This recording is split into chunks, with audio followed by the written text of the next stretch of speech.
Hello everyone, let's talk about one of the biggest issues that is plaguing a increasingly larger population, and definitely a problem which is increasingly prevalent, increasing day by day in the fitness industry, especially Gen Z, people in their 20s and early 30s to mid 30s, and that is your digestion and gut issues. Hardly a week goes by. And today's video got inspired by because last 3 days in a row, I had 3 separate people message me wanting my help to fix their gut health issues. And these guys are at their wits' end. So they've been seeing doctors and nutritionists and gastroenterologists and you name it, but to no real respite. So they're messaging me and asking me, what do I do? And the disappointing thing is some of the things that I'm telling them, even the doctors and the gastroenterologists haven't been telling them. And these are basic 101 things. So the first part that I'm going to share with you soon, that your gastros and doctors should be able to sort of, tell people, at least educate them. And the second part, I understand that is not really something that the doctors and the gastros are really exposed to. However, I am. So the prevalent gut issues range from lack of appetite, heartburn, indigestion, flatulence, diarrhea, really sour burps, acid reflux, all those things. And the ironic thing is these issues have increased so much in the last 10-15 years. It's unbelievable. And especially in the fitness industry, and I'll tell you exactly what the reason is. So I think the biggest problem that is faced is by vegetarians. The thing is, I understand, you've got to eat your greens and fruits and everything and all those things for antioxidant properties and all that. However, you've got to sort of keep in mind the other side of the equation as well. So if you are consuming things for the antioxidant properties and other nutrition and your micronutrient values, there's always two sides to the coin. And a lot of these foods, the popular foods that I'm going to share, they also contain a lot of anti-nutrients, especially things like phytic acid. So in your wisdom, you're eating all these foods. You don't know, you're not paying any attention that, people are suffering from all these things like indigestion of all various kinds. They're not really paying attention to what food is causing them. They're not trying to narrow it down, let alone eliminating it. They're not even trying to sort of narrow it down and establish, okay, these foods are the ones who are causing the issues. No, forget that. They're not even cooking their foods appropriately. Not everything needs to be there. There are 3 levels of cooking: raw, semi-cooked, and properly cooked, right? Most people are not even paying any attention to how they're cooking their foods. So if you look at some of these are some of the biggest culprits. I understand everyone's about oats and all those things and brown rice, but have you actually stopped and paid any attention what those foods are doing to you? Everything about whole grain, eating brown bread and so forth, whole wheat and oats and all this, brown rice. These are some of the biggest digestion causing foods. All these foods are very high in phytic acid, or at least most of these foods are very high in phytic acid, which is one of the biggest anti-nutrients, which causes a lot of issues. And we cover this in great detail in our APT course. We cover everything about digestion and FODMAP and you name it.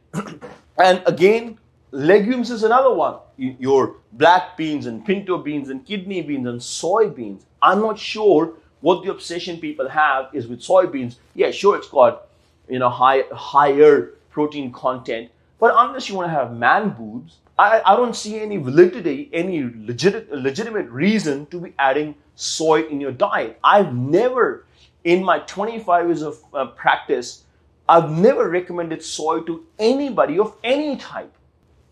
Again, nuts and seeds, your things like your walnuts and pine nuts and almonds and sesame seeds. If you can't eliminate a phytic acid completely, you can reduce it by simply soaking some of these things so it reduces the phytic acid content, it breaks it down, becomes easier in digestion.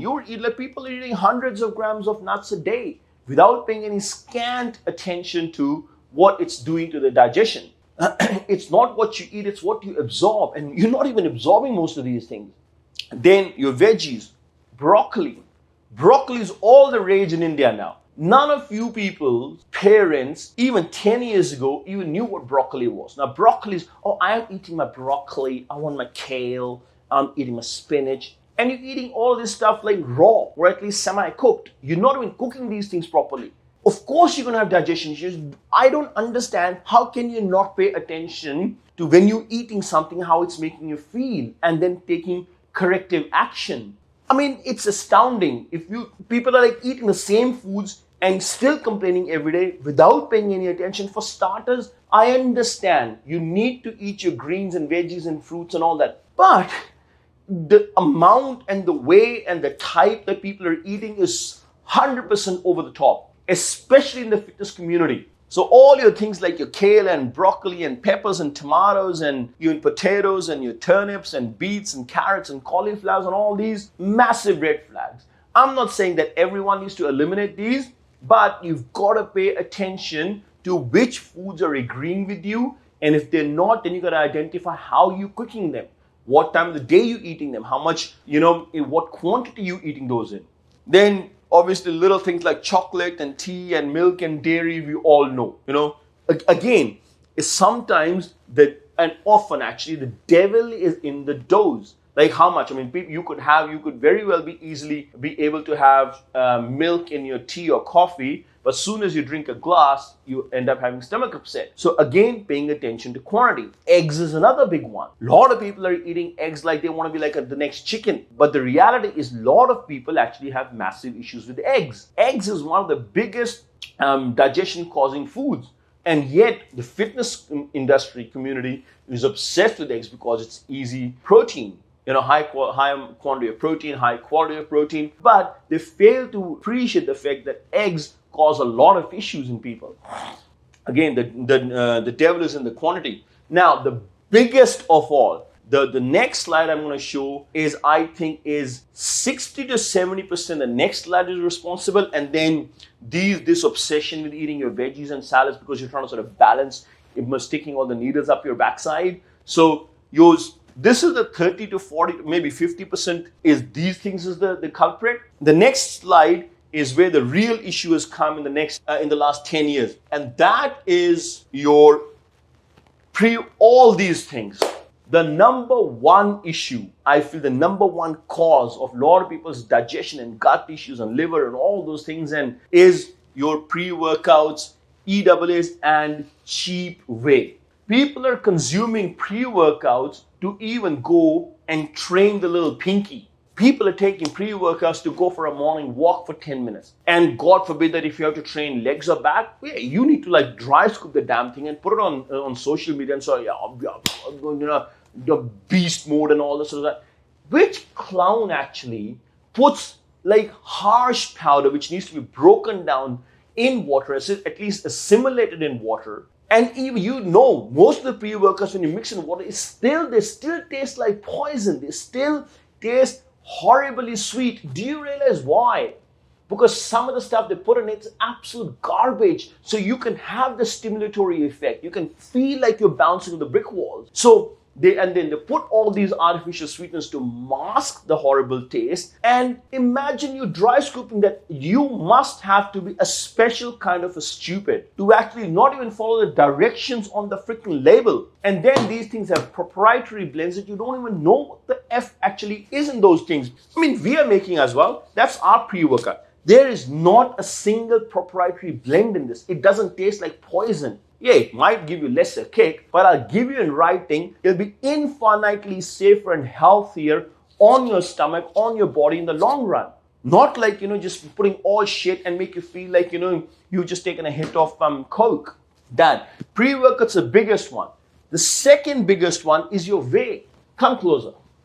Tell me, for the love of God, how on earth you think a whey which is 1,000 rupees retailed or 1,500 rupees retailed, how do you expect that to give you quality product? Where if you go to any importer or any manufacturer, you won't even get from the wholesaler, you're buying a ton of whey, quality whey for even 1,200 rupees a kilo. And these guys are retailing it at 1,000 rupees a kilo, 15 rupees a kilo. So you understand, you got to sort of pay for the manufacturing process. You got to pay to then the manufacturers got to sort of make money. Then the dealers got to make money. The wholesalers got to make money. The retailers got to make money. So they must be producing these things for 300, 400 rupees that you're able to buy for 1,000 rupees. How can you be so naive and incredibly stupid, for the lack of a better word, to think that I can buy 1,000, 1,500, 2,000 rupees a kilo whey, at least 1,000, 15 rupees, and you think it's quality? So what you're actually paying is, you're paying 1,000 rupees for absolute garbage. You could pay me 1 lakh rupees to consume that 1,000 rupee whey, I still wouldn't. So it's not always about cheap is best. You always got to see, why do you think the biggest companies in the world, their products are so expensive? Routinely in tests, always the companies which are selling the shit cheap, they will routinely fail their test. They will routinely come low in their testing. That's common sense. I mean, that's our way, right? There are no proprietary blends in this. There's no shitty ingredients. Everything is pure 100% quality. Because I don't want to put something out in the market that if I can't take it. So pre-workouts whey are two of the biggest culprits in the Gen Z, which is going to the gyms. Then, bit more advanced people, all your performance-enhancing drug users, your peptides and SARMs and pro-hormones and oral steroids and designer drugs. Guys, there's scant research there's scant data on the long-term effects of peptides. SARMs, none of the big companies, big pharma, big companies developing SARMs. None of the big companies developing peptides. It's all your out-of-the-garage companies in China and out-of-the-garage companies in US. They're the ones making a peptide, and sometimes half the time you don't even know if the product is legit. You don't even know if the peptide bottle has got just dry testosterone in it and you put in bacteriostatic water to sort of mix it up and shooting. All that you know is you could easily be shooting up test and you think you're taking peptides. And even if you are, we do not have the data to know that which genes, which cells these peptides are going and turning on. You could, for all that you know, be easily turning on those cancerous cells. There are people taking IGF like there's no tomorrow, and you're bypassing the regulator in your body. So peptides, SARMs, pro-hormones, oral steroids, you're popping Anavar and Halo and Debol and Anadrol. How can you expect these things which are so potent not to mess with your digestion? Forget your lipids and kidneys, we all know that. How can you be so naive to think that these things are not going to have deleterious effects on your digestion, on your liver? Forget the other components, forget the other organs like your kidney and liver and heart and all those other things, and your fertility and so many other things, and designer drugs. I don't even know people taking what sorts of stuff.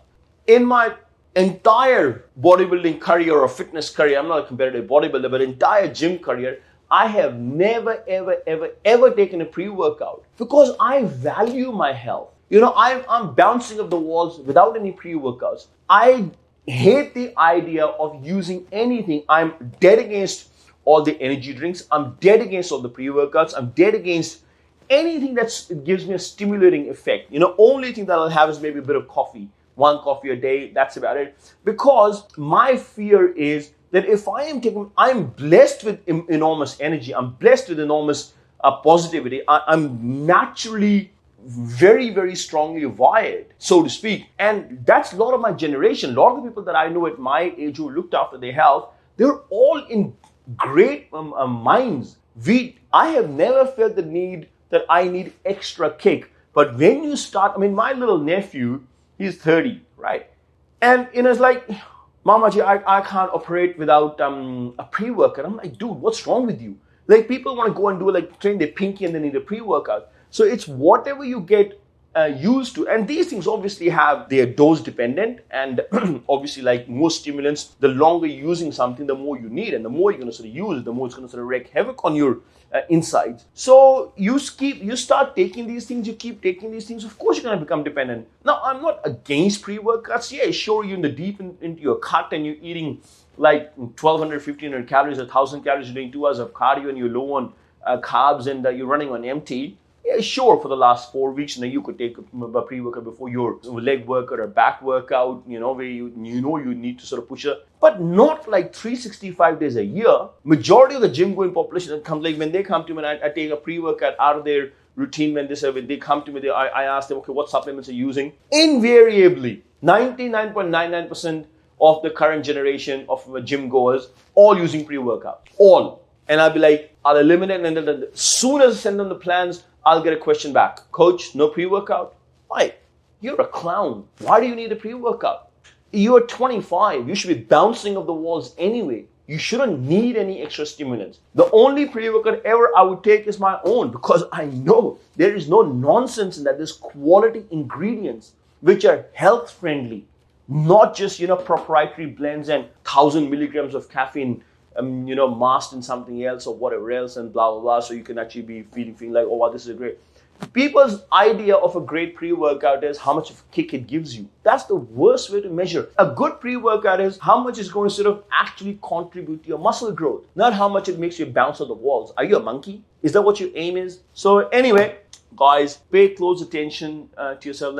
It's a long life. It's your own health, not somebody else's. And this is a message to all the coaches as well. Stop promoting all this nonsense. Do you have any long-term data on any of these things for you to say, oh, take this peptide, take that, take this, take that? Do you? Please share that long-term data with me. These things have only been around for 5-10 years. How can you have a long-term data? Okay, as a consumer, as an athlete, the least you owe yourself is to do your own due diligence. Who's stopping you from going and digging a bit of research yourself? Everything is on the internet. It's easy. Go on Google Scholar, go on Google, type in, you can find all the data yourself. You can find all the studies yourself. You can find all the experts talking about it yourself. I am yet to come across any credible expert globally, forget anybody in India, who actually says, yep, peptides are great, we'll do it. Only people who are pushing peptides are anti-aging clinic people who have vested interest. Nobody credible, no doctor, no expert credible I have ever yet to come across who says, yep, peptides are great. The only peptide that I'm aware of that people actually use and endorses a little bit BPC 157 for its injury healing or rejuvenation properties. But rest of the stuff, GHP, GHRP,